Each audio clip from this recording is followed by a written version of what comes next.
লাখো ফিলিস্তিনিকে অভুক্ত রাখা ইসরায়েলি খাবার অস্ত্র তুলে দিচ্ছে বিভিন্ন সশস্ত্র গোষ্ঠীর হাতে। অথচ যুদ্ধবিরতি চুক্তির আগে এসব গোষ্ঠীর বিরুদ্ধে ছিল ত্রাণ লুটের অভিযোগ।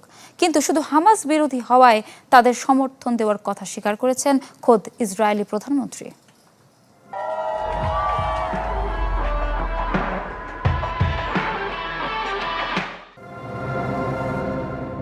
গাজার কিছু এলাকা থেকে সরে গেছে ইসরায়েলি সেনারা, কিন্তু তাদের ছেড়ে যাওয়া এলাকা থেকে সহায়তা যাচ্ছে হামাস বিরোধী বিভিন্ন সশস্ত্র গোষ্ঠীর হাতে। সম্প্রতি স্কাই নিউজের এক প্রতিবেদন উঠে এসেছে এমন ভয়াবহ তথ্য।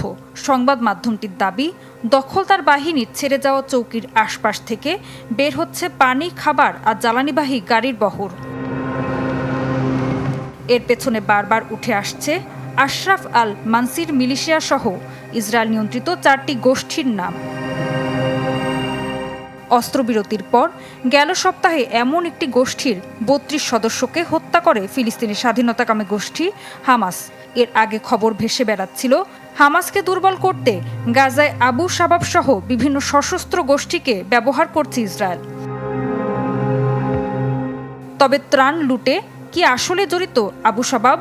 গেল মের শুরুতে প্রকাশ্যে আসে আবু শাবাব গোষ্ঠী জাতিসংঘ নেতৃত্বাধীন ত্রাণ বন্টনকারী নেটওয়ার্ককে গাজা থেকে উৎখাত করে যখন ইসরায়েল সমর্থিত হিউম্যানিটেরিয়ান ফাউন্ডেশন খাবার সরবরাহের দায়িত্ব নেয়, তখন এসব খাবার ও ত্রাণের নিরাপত্তা নিশ্চিতের দাবি করে গোষ্ঠীটি। কিন্তু বিভিন্ন সময় ত্রাণকর্মীদের দেওয়া সাক্ষাৎকারে বেরিয়ে আসে উল্টো তথ্য। তাদের অভিযোগ, ত্রাণের সুরক্ষা নয়, বরং ত্রাণ লুট করে সাধারণ ফিলিস্তিনিদের আরও বেশি বিপাকে ফেলে আল শাবাব গোষ্ঠী।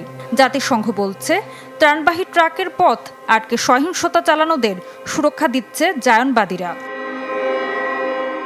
এছাড়া স্ট্রাইক ফোর্স এগেইনস্ট টেরর নামের আরেকটি সশস্ত্র চক্রকে দীর্ঘদিন ধরে মদত দিচ্ছে ইসরায়েল।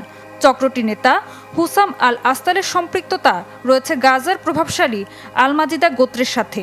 ইসরায়েলের বিভিন্ন সংবাদ মাধ্যমে উঠে আসে, অস্ত্রবিরতির আগে হামাসের সাথে সংঘর্ষে জড়ায় চক্রটি। তাই লাখো ফিলিস্তিনিকে অভুক্ত রেখে সশস্ত্র গোষ্ঠীর হাতে খাবার, অস্ত্র তুলে দিচ্ছে আইডিএফ সেনারা, যা বিভীষিকাময় করে তুলেছে গাজাবাসীর জীবন। ঋতু সাহা, চ্যানেল 24।